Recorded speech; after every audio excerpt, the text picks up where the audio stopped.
হাওড়া বেলুড়ের পলাশ বাগান বিগত বেশ কয়েক বছর ধরে জায়গাটি বেশ জনপ্রিয় হয়ে উঠেছে। ভ্রমণ পিপাসু বাঙালিদের কাছে এই বসন্ত উৎসবে একদিনের ভ্রমণে এই পলাশ বাগান অন্যতম একটি পছন্দের জায়গা হয়ে উঠেছে ধীরে ধীরে, যেখানে আপনি গেলে পুরুলিয়ার পলাশ বাগানের সাথে অনেকটা মিল খুঁজে পাবেন। লাল এবং হলুদ পলাশ ফুলে যেন মুখরিত হয়ে উঠেছে এই জায়গাটি। কিভাবে যাবেন বেলুড়ের এই পলাশ বাগানে, কতদিন থাকবে এই পলাশ ফুলগুলো, এই সমস্ত তথ্য নিয়ে আজকে এই ভিডিওটির মাধ্যমে আপনাদেরকে আমি সবটা শেয়ার করতে চলেছি। তাহলে চলুন আজকের এই ভিডিওটা শুরু করা যাক।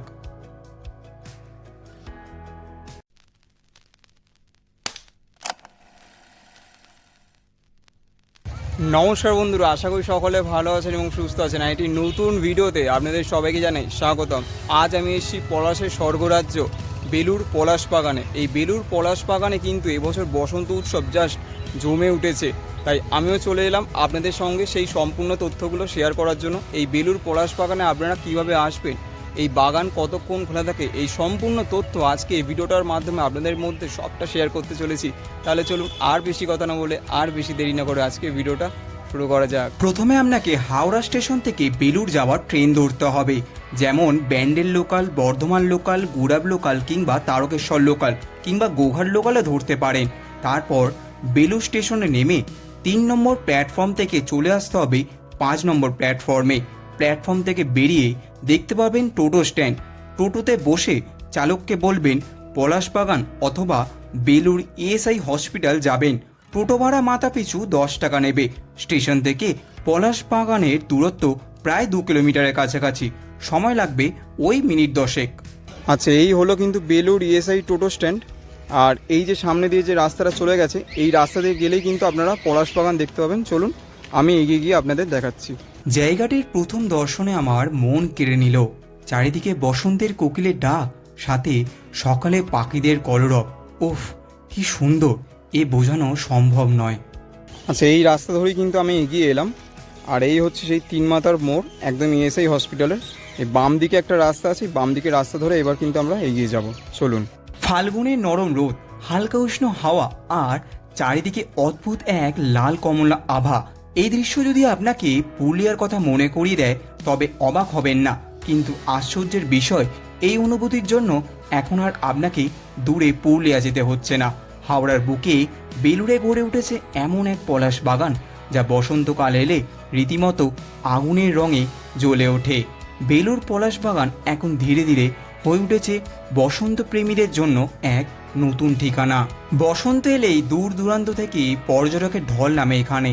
কলকাতা, হুগলি, বর্ধমান, নদিয়া, মেদিনীপুর এমনকি অন্যান্য জেলা থেকেও মানুষ আসছেন এখানে এখন শুধুমাত্র পলাশ ফুলের টানে। ভোরবেলা থেকেই ছোট ছোট দলে মানুষ এসে এখানে পৌঁছে যান। কারোর হাতে ডিএসএলআর ক্যামেরা, কেউ মোবাইল ফোনেই বন্দি করছেন রঙিন মুহূর্তগুলো, কেউ বা পরিবারে ছোটদের নিয়ে ঘুরতে আসছেন। অনেকে আবার বিশেষ করে প্রি ওয়েডিং শ্যুটের জন্য এই সময় বেলুড়ে আসেন। আগুন রাঙা পলাশ ফুলের পটভূমিতে যেন ছবি নিজেই এক শিল্পকর্ম হয়ে উঠেছে। সত্যি কি অসাধারণ এই সৌন্দর্য। এই সময় কিন্তু গাছের ডালে বিশেষ পাতা দেখা যায় না, শুধুই দাও দাও করে জ্বলে ওঠা কমলা, লাল এবং হলুদ পলাশ ফুল দেখা যায়। দূর থেকে দেখলে মনে হয় যেন বনভূমিতে আগুন লেগেছে বনে বনে, অথচ সেই আগুন কিন্তু ধ্বংসের নয়। এই আগুন সৌন্দর্যের, জীবনের নতুন সূচনার। মাটিতে ঝরে পড়া পাপড়িগুলো যেন লাল কমলা কার্পেটের মতো বিছিয়ে আছে। হাঁটতে হাঁটতে পায়ের নিচে নরম শব্দ হয় আর বাতাসে হালকা ফুলের গন্ধ ভেসে আসে। সত্যি কি অপূর্ব সৌন্দর্য এবং কি অপূর্ব সুগন্ধ। পলাশ ফুল কিন্তু শুধুমাত্র সৌন্দর্যের নয়, সাংস্কৃতিক গুরুত্বের কারণেও বিশেষ। প্রাচীনকালে পলাশ ফুল শুকিয়ে গুঁড়ো করে প্রাকৃতিক রং তৈরি করা হতো, যা হোলি এবং দোল উৎসবে ব্যবহার করা হতো। আয়ুর্বেদেও পলাশ গাছের বিভিন্ন অংশের ব্যবহার রয়েছে। ফলে এই গাছ শুধু বসন্তের প্রতীক নয়, ঐতিহ্যেরও এক অনবদ্য অংশ। বেলুড় পলাশ বাগানে কিন্তু শুধুমাত্র লাল পলাশ ফুল হয়নি, এখানে অসংখ্য হলুদ পলাশ ফুলেরও কিন্তু গাছ হয়েছে, যেটা দেখতে কিন্তু চমৎকার লাগছে। বাড়ির সামনে এত সুন্দর পলাশের বন, যারা যারা মিস করতে চান না তারা কিন্তু অবশ্যই এই জায়গাটায় ভিজিট করুন। আমি এটুকু আপনাদের কথা দিচ্ছি, আপনারা কিন্তু এতটুকু হতাশ হবেন না। চলুন এইভাবেই আপনাদের পুরো বাগানটা ঘুরিয়ে দেখাই। পলাশের বৈজ্ঞানিক নাম বটি মোনোস্পার্মা। ইংরেজিতে একে বলা হয় ফ্লেম অফ দ্য ফরেস্ট, অর্থাৎ অরণ্যের অগ্নিশিখা। এই গাছ ভারত, বাংলাদেশ, নেপাল, শ্রীলঙ্কা, মায়ানমার ও থাইল্যান্ড সহ দক্ষিণ ও দক্ষিণ পূর্ব এশিয়ার বিভিন্ন দেশে এই গাছ দেখা যায়। ভারতে বিশেষ করে পশ্চিমবঙ্গ, ঝাড়খণ্ড, উড়িষ্যা, ছত্তিশগড়, মধ্যপ্রদেশ, বিহারে এর বিস্তার বেশি।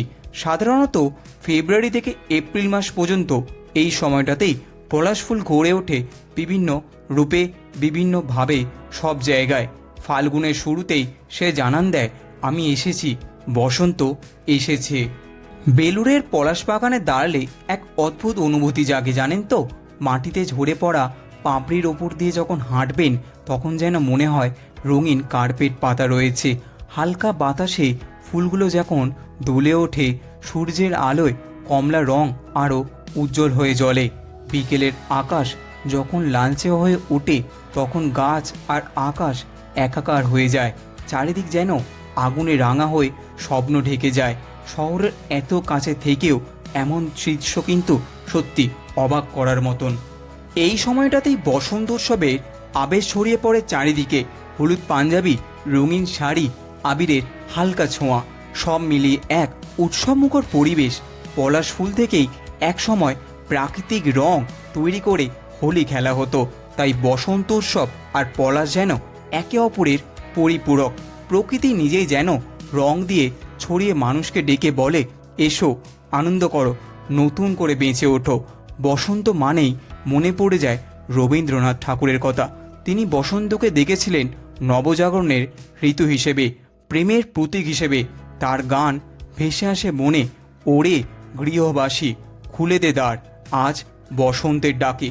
অনেকে মনে করেন পলাশ মানে কিন্তু পুরুলিয়া। সত্যি পুরুলিয়ার লালমাটির পটভূমি পলাশের সৌন্দর্যে অনন্য, কিন্তু আজ বেলুড়েও সেই অনুভূতির ছোঁয়া পাওয়া যায়। শহরের এত কাছে এমন রূপ, এ যেন বসন্তের এক চমক। যারা যারা সময়ের অভাবে দূরে যেতে পারছেন না তাদের জন্য কিন্তু বেলুড় পলাশ বাগান এ যেন এক আশীর্বাদ।